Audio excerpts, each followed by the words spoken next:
I'm delighted to pass you over to Dr. Sue Bond, who's going to be our speaker for today.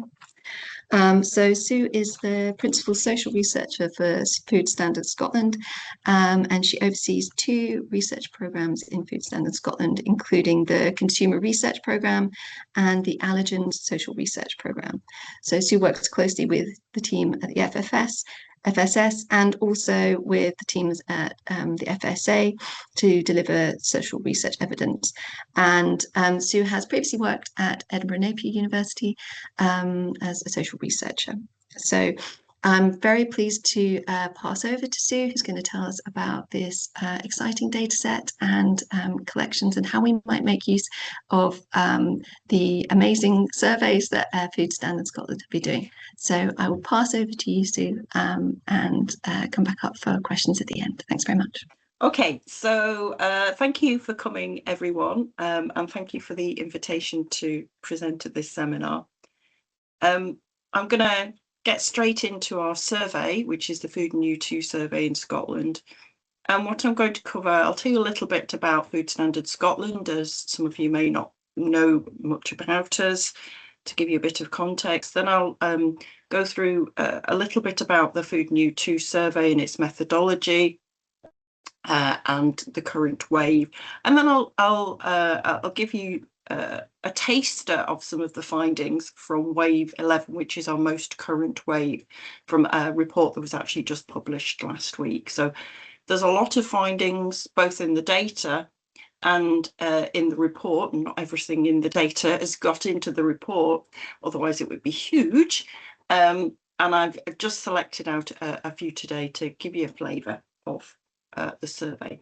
And then finally I'll look at the use of the data and the future of the survey and some of the opportunities for further analysis, as I know that that's going to be a kind of key focus for a lot of people.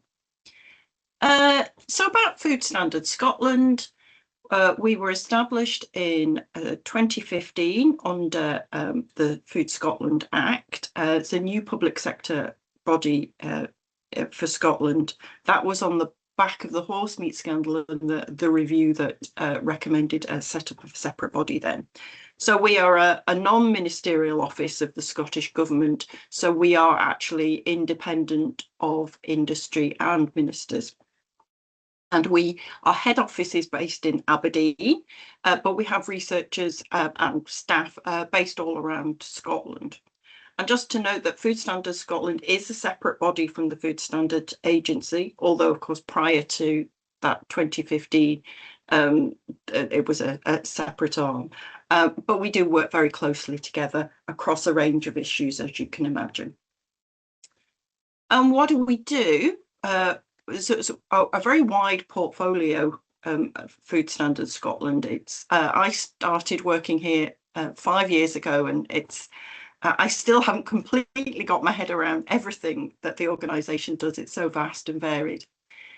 You'll see here that one of the kind of things we do is regulating food and feed. So that's animal feed businesses, and you'll see the symbol there. We manage the Food Hygiene Information Scheme in Scotland. That is the system that some of you may be more familiar with if you've been dining out or getting takeaway. Some food businesses may have the symbols there when they're inspection. So we oversee that process, although that is actually carried out and regulated by the 32 local authorities in Scotland. But we also regulate 24,000 feed businesses and nearly 100 approved meat premises. We also provide advice on food safety, authenticity and consumer interests around food safety and healthy diets. We have a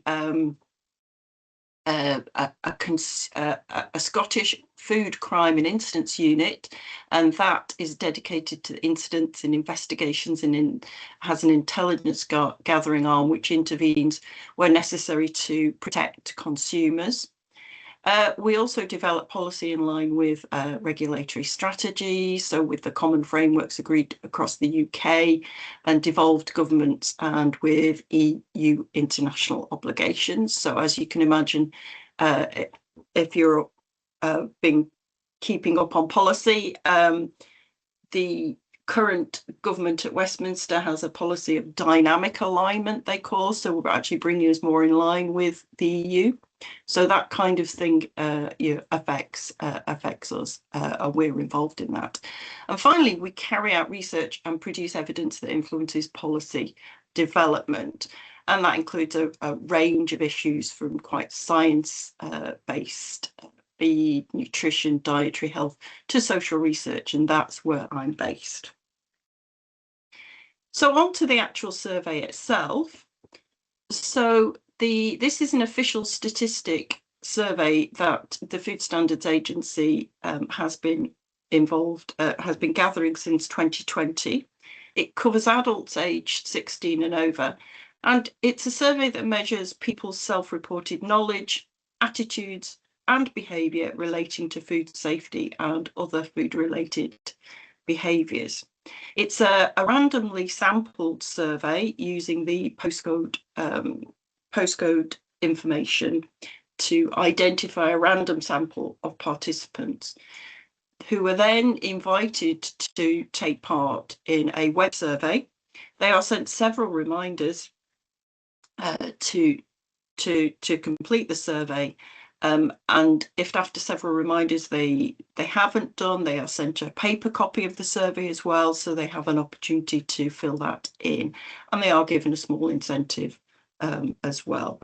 And actually, in the last return for Scotland, 38% completed the paper questionnaire. So that means that it's we're accessing people that are, not necessarily restricted just to online. So until the recent Wave 10, which was published last year, the FSA ran the survey in England, Wales and Northern Ireland every 6 months. But from Wave 11 onwards, they've only run this once a year. So that means that there was some review of the survey and some integration. In terms of Scotland's participation, we started participating in 2023 in Wave 8, and we've since we skipped Wave 9, and we since had participation in Wave 10, Wave 11, and hopefully Wave 11 onwards, dependent on funding. And just to let you know, FSA publish their findings separately. I should say there'll be slides going around, and they've got lots of links to anything you may find of interest. I won't go into this slide too much. It's slightly outdated actually, but this is an FSA slide that gives you much more detail about the actual methodology, and there's full details in the reports as well. So in terms of Scotland and the opportunities and challenges for participation in Food New To, one of the key reasons we wanted to go in with the survey is to collect much more robust and representative consumer data. As I say, it's randomly sampled, so it's getting much better representation of consumers in Scotland, and therefore is more robust. Also, the survey gives us a lot of much more in-depth data on food safety behaviours, and we were really keen to get a lot of that data that we hadn't been able to collect before, to understand what people were doing in the home. And also, it will give us comparability across the UK, something we hadn't had before. So although we collect, we have a small quota survey that our comms and marketing colleagues carry out in Scotland.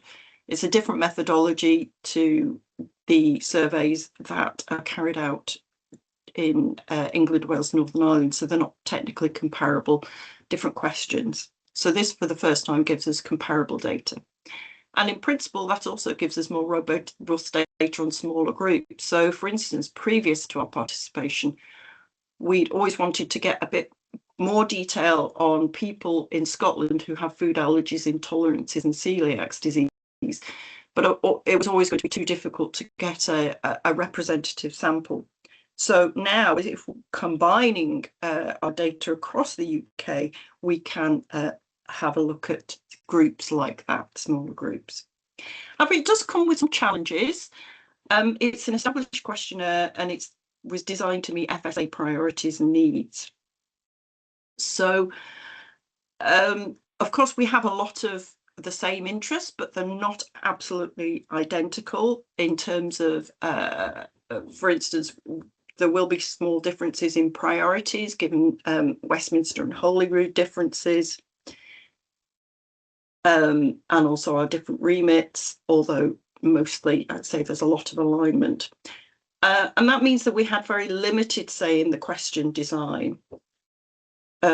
Essentially, when we wanted to participate and we approached FSA, really we wanted the module on food safety behaviours, but we were told that it doesn't work like that. So you buy a sample of consumers in Scotland and you ask them all the same questions. So there's lots of other questions that we hadn't necessarily counted on.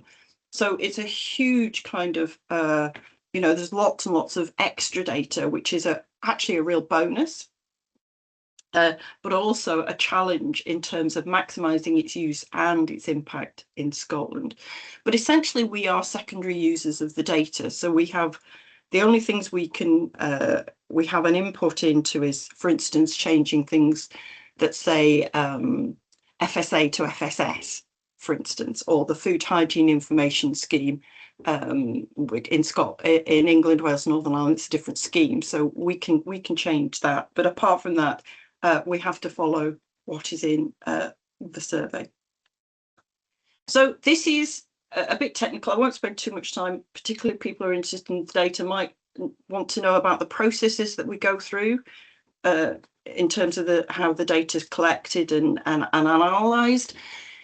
There's an external contractor which is contracted by the FSA. Currently, that is Ipsos, who carry out the survey design and questionnaire review in conjunction with ourselves. Ipsos do the data collection. They send out, they design, they put the survey online and manage that and send out all the letters and all that kind of thing, and then collate all the data and data cleaning. That then goes to the FSA statistics team, and they produce separate data tables for England, Wales, Northern Ireland, and separate data tables for Scotland. So these are data tables in Excel, for those who are familiar, like the cross breaks or the cross tabs, just giving a kind of breakdown by the kind of key categories. So that's fairly limited. It gives you all the data, but it's limited in terms of its analysis. But based on those tables, in England, Wales, Northern Ireland, the social science team down there write the report based on those tables. These tables are also published with the report. And in Scotland, I write the report based on the Scotland tables. And we go through a process of checking with colleagues as well to make sure it is all accurate. And then finally, FSA are the data controllers for this data, and they deposit the data sets for England, Wales, Northern Ireland, Scotland, and then the UK as a whole with the UK Data Archive. So if you want to do more in-depth work, that's the place to go to get the data sets. Just in terms of our publications, we published 3 reports. The latest one was Wave 11. That was published last week. As I mentioned, we published the data tables for Scotland with the reports, and you can also access full data tables via the UK Data Archive. So very briefly about actual Wave 11. I mentioned earlier that there were revisions that were made because FSA were bringing 2 waves into one. We hadn't taken part on the other wave. So although it meant some questions went out because you have a limit to the length of questions, we got some what were new for Scotland. So actually we did quite well. So lots of really good additional questions, particularly around food safety. But yeah, so there's now more alignment going forward. The fieldwork was carried out last year. In Scotland, we had a pretty good return. Our aim is for 1,000 households, and we reached nearly 1,100 with over 15,000 adults. And in England, Wales, and Northern Ireland separately, they achieved a sample of nearly 6,000 adults. So in total, that is really quite a huge sample, although I'm talking specifically about the Scotland data today. And finally, our Wave 11 findings were published. The Wave 11 findings for FSA were published in the 31st of March, and they're published separately. I'll put a link there. So in terms of topics covered in the Food and U2 and the Scotland report, there's a wide range of data covered, including food safety practices and confidence in food, food allergies. We don't cover everything in the key findings report because it would be really rather too big. So it's really kind of the headline findings. And we focus on eating at home and food safety practices, which was one of our principal reasons for joining the survey. Also, there's a little bit about food shopping and labelling and eating out and takeaways. And we combine some of the food choices, other issues, confidence as well. What isn't covered in the key findings report is food hypersensitivities, other than a very broad brush measure. And we do have plans working with FSA to do a cross UK wide report on that. Also, there is data on the food hygiene information scheme, and hopefully resource dependent we can do a separate report on that at a later date. So on to actual some findings from the report. I'll just look at some very selected findings to give you a flavour of the kind of data and how we use that data in terms of food safety in the home, food shopping and labelling, and food choices and other issues. So in terms of food safety in the home, we collect quite a lot of data on some of these behaviours, and I'm going to have a quickly look at some of these. So a new one for us in Wave 11 that we hadn't asked in Scotland before was how do you defrost frozen meat and fish? So this flagged up that quite a high proportion were leaving at room temperature. That is not the correct thing to do. The correct thing is to defrost in the fridge. So we are forthcoming going to do some social media around this to remind people that they should be defrosting. This is meat or fish specifically in the fridge. That's the advised behaviour. So that survey flagged up that was a potential issue. We also asked a question about cooking. So how often respondents would eat different kinds of meat that are pink or has pink juices. So previously we'd asked just about chicken and turkey, but in this survey we got to ask about different kinds of meat products.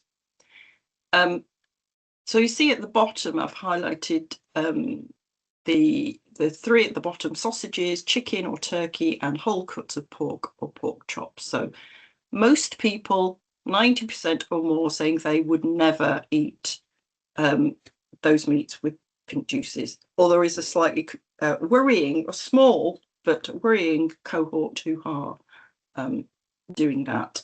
And then at the top, we have beef burgers, wild game and duck, where people, there's a lot higher proportion here, nearly a third in most cases, saying they at least occasionally eat these food products when they're pink or have pink juices. So this was slightly surprising, particularly around the beef burgers, where there is an especial risk. And we double checked the data on this, to be honest, because we were kind of surprised at how high it was. And if you've seen some of the press releases that have gone out around the report, this is the kind of behaviour that we've picked up. So this is some of our kind of guidance around it, reminding people to cook, particularly burgers, all the way through. And also this is pertinent at the moment through barbecue season. Our recommendation actually is to cook all products all the way through. but it does highlight are particular issues around burgers. So, for instance, unlike steak, where bacteria is typically found on the surface and can be killed during searing, minced meat products can have bacteria distributed throughout. So they really, really do need cooking all the way through. So that was a really important finding for us. And then I move on to some more behaviours. Reheating. A question that we asked was how often people reheat food, and technically they're only supposed to do this once, but we found 12% were reheating food twice or more. Again, this is a risky behaviour. We don't recommend that. Now, leftover, this was a new question for us in 11 for Scotland, not for the Food New 2 survey as a whole, but in Scotland. And this was asked, what do you do with leftovers following a meal? So this was quite encouraging, actually. So for this, most people actually did the appropriate things. So either putting them in the fridge, throwing away, or putting in the freezer. Very few people actually left at room temperature. So once they put it in the fridge, what do they do then? So we asked them how long after they've stored in the fridge they would consume food products, and 65% said they would consume within 2 days, but actually there was quite a high proportion saying they would consume leftovers after 3 days and more. We don't recommend that.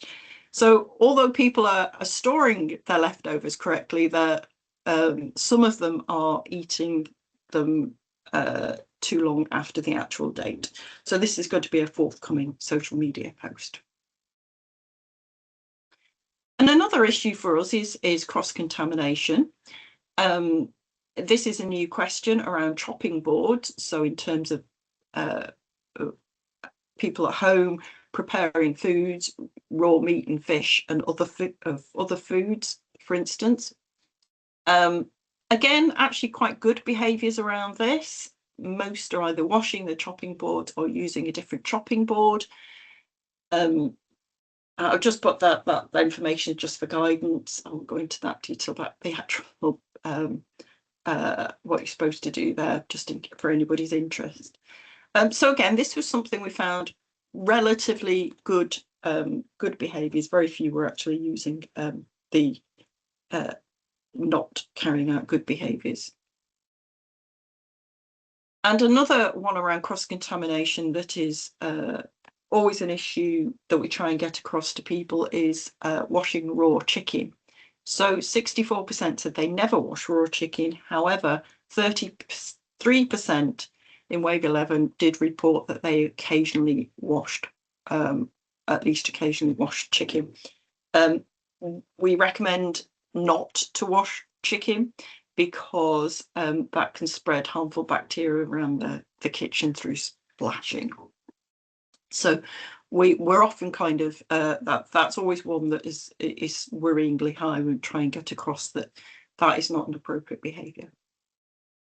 And finally, on this section, looking at food safety practices in the home, I've included a slide on chilling. So this is, what do you think the temperature inside your fridge should be? It should actually be between 0 and 5 degrees, so 61% correctly identified that, but we did find that 36% either said the incorrect temperature or didn't know. So this is quite important in terms of having the correct fridge temperature. And we looked into this in more detail in a citizen science project last year run by one of my colleagues. And this participants were sent thermometers to put in their fridges to see what the actual inside temperature of the fridges was. So that identified some issues there, and that's a really interesting read and a really good citizen science project. So if you are at all interested, I do recommend you have a look at that. So that's on food safety in the home. Just to sum up, I think it can overlook the fact that actually the majority of people adopted safe food practices in the home. I've highlighted where there was people who didn't, but actually when you look at more than 50%, often around 2/3 were practicing good safe behaviour. And in terms of specific things like washing chopping boards when preparing meat, or putting leftovers in the fridge freezer or throwing them away, but the vast majority were adopting safe practices. However, there was a minority, and in some cases quite a substantial minority, up to like a third, who adopted risky practices that ultimately put them at risk of food poisoning. So defrosting meat and fish at room temperature, eating beef burgers when the meat products are pink, reheating food more than once, or consuming leftovers after 2 days, or washing chicken and being unaware of the recommended fridge temperatures. And this is particularly pertinent for people at higher risk, who are at higher risk of food poisoning. And we published some updated advice on this just a couple of weeks ago, identifying groups of people who may be at higher risk of food poisoning based on the age or life stage. So for instance, young and older adults, potentially, those with underlying health conditions, and those on certain medications and treatments. So I'll put a link there if anybody wants more information on those higher risk groups. So my next one that I'm going to look at is on food labelling. The food labels, in case you're not aware, use by date. This is the use by date is the date that food is no longer safe to eat. Whereas the best before date, this is where food will still be safe to eat, but its flavour, colour or texture might not be as good. And we also collect data on nutritional information, list of ingredients, country of origin, allergens information, and various food assurance schemes. And I've put some links into there to our website for further information on some of those.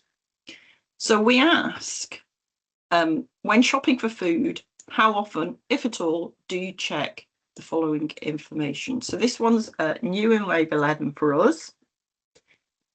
So this was really interesting when it came out, and I've split it into the categories. There was actually 5 options. Always, most of the time, about half the time, occasionally never, which I have grouped.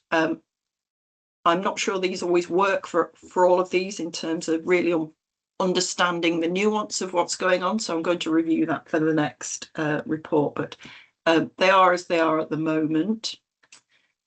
So here you see that use by dates, particularly, people are using this information always or most of the time. That's 85%, so that's really quite a huge number.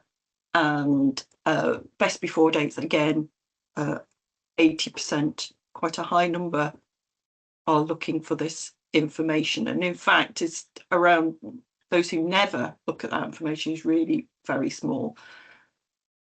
So I think that's that tells us quite a lot about the usefulness.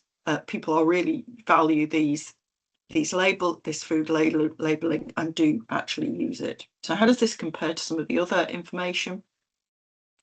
Nutritional information, list of ingredients, for instance. So there's a sizable number who are always checking, or most of the time checking this, and quite a lot checking this occasionally. It goes slightly down with country of origin, for instance, but again, quite a lot of people are using this data at some point. Allergen information, you might expect, is more specific, as people who have allergies, food intolerances, or celiac disease are going to be more interested in this potentially. And then the food assurance scheme logos are also used. So that was, I say, quite interesting in terms of how the use by dates and best before dates are really the most used information, but all the kind of information is used to an extent, and it will be interesting to see over forthcoming waves if this changes. And I want to move on to see how well used by dates are, but then there's another question that asks respondents, how long after the use by date would you consume these foods? And we've looked at specific food groups. So in terms of shellfish and other fish, most people are saying they would never eat these after the use by date. Slightly higher for other fish, but still fairly high. We do recommend with any of these things not consuming them after the use by dates. And people are more likely to consume raw meat after its use by date and smoked fish, but it's still relatively low. But then you get to products like milk, cooked meats, yogurts, bagged salads and cheese, and you'll see that more people are willing to consume these after the use by date, sometimes quite a long way after. Now, there are some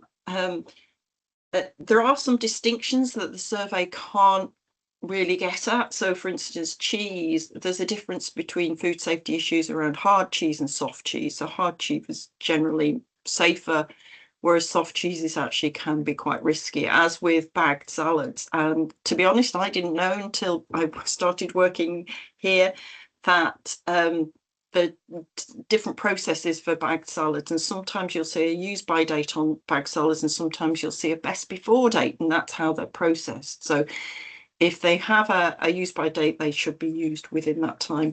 But of course, the survey isn't really nuanced enough to capture those distinctions. I think it's fair to say people are although they're looking at the use by dates, they're not always following them, and they're using their judgment and perhaps their experience. We don't exactly know, but they're using the discretion in terms of how they actually follow the use by dates. So just in terms of summing up this, I say I think this was a really kind of interesting finding to how the differences between the products, and would that we could unpack all that and see what was actually going on in people's decision-making process. As sometimes the survey actually raises more questions than it can answer. So that's on food labelling, give you a flavour of that. And then finally, I'm going to look at food choices and other issues.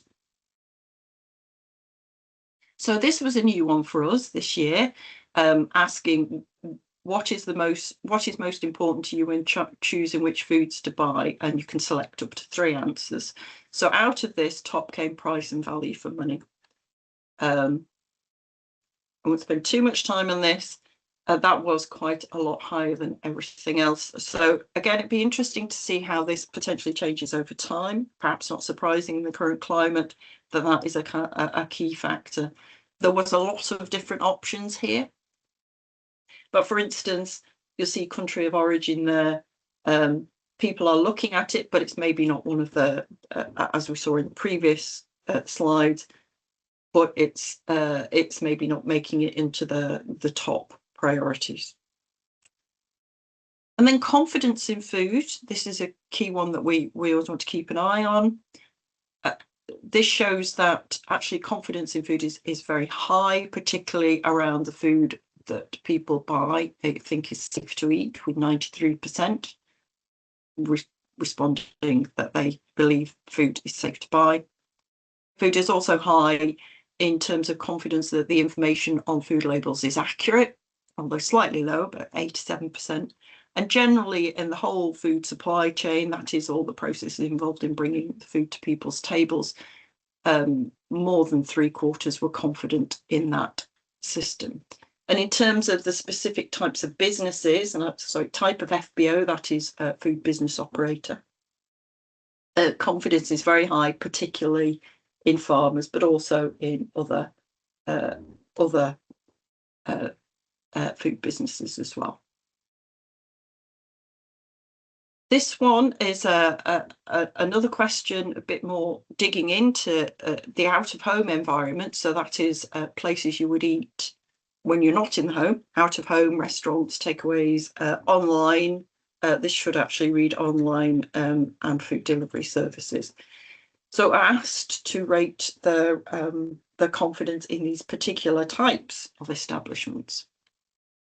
So you'll see that those who said they were very confident or fairly confident that food is safe to eat, 82% in restaurants, so pretty high confidence in restaurants.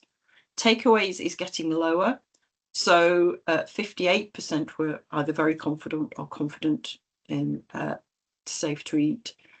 And for online and food delivery services, that reduces to 43%. So you see confidence is highest in restaurants and lowest in online ordering and food delivery services. And just to show the rest of that table as it appears, there's quite a lot of it varies for the food online and food delivery services and takeaways. So it varies, or don't know. And I'm going to move on to another section, a question that is actually, I believe, in conjunction with DEFRA, which is to remember the acronym, the Department of Environment, Farming and Rural Affairs, which covers England, Wales, Northern Ireland. They have a question around changes to eating habits and food-related behaviours. Now, previous waves, we did have this question, but it wasn't specific. So this wave, for the first time, it asks about changes to these behaviours for health reasons and then separately for sustainability reasons. So this gives us an idea of why people are doing these behaviours. So first, looking at the health reasons, people were asked if they've made any changes and what were they. Interestingly here, only 22% said they had not made any health changes. So basically, nearly 80% saying that they have made changes due to for health reasons. Now, this is self-reported, so to the extent to which people actually have done this, but at least it shows an intention, aspiration. So the top three ones, eating less processed food was the highest that people claim to have done, followed by eating more fruit and veg and eating less sugar or food high in sugar. So those were the three key behaviours. Slightly lower down the line, you'll get things like eating less food high in fat, high in salt, eating more fish, or stopping eating red meat, dairy, or poultry. And then if you look at changes made for sustainability reasons, you see, although this is still quite high, still over 59% saying that they are making changes for sustainability reasons. This is nowhere near as high as those for health reasons. And these are a bit more scattered out. Excuse me, there was a lot of options for this one. The key one here is behaviours those who did say was minimising food waste. That was a kind of key activity. Then followed by buying foods with minimal or no packaging, and then buying local produce and food in season. So things for lower down the list. And you'll notice there that, for instance, stop eating red meat is actually lower. More people are likely to do it for health reasons than they are for sustainability reasons. There's quite a lot of different options here as well, so I won't go into those. So just to sum up on this section on food choices, price is the most important factor when choosing which foods to buy. Confidence in food is generally very high, although it's lower in online food delivery services, takeaways and restaurants.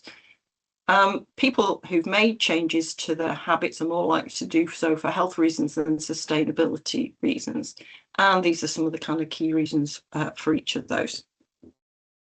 So finally, I'll move on to the use of Food and Nutrition Scotland and future waves, as well as opportunities for the data.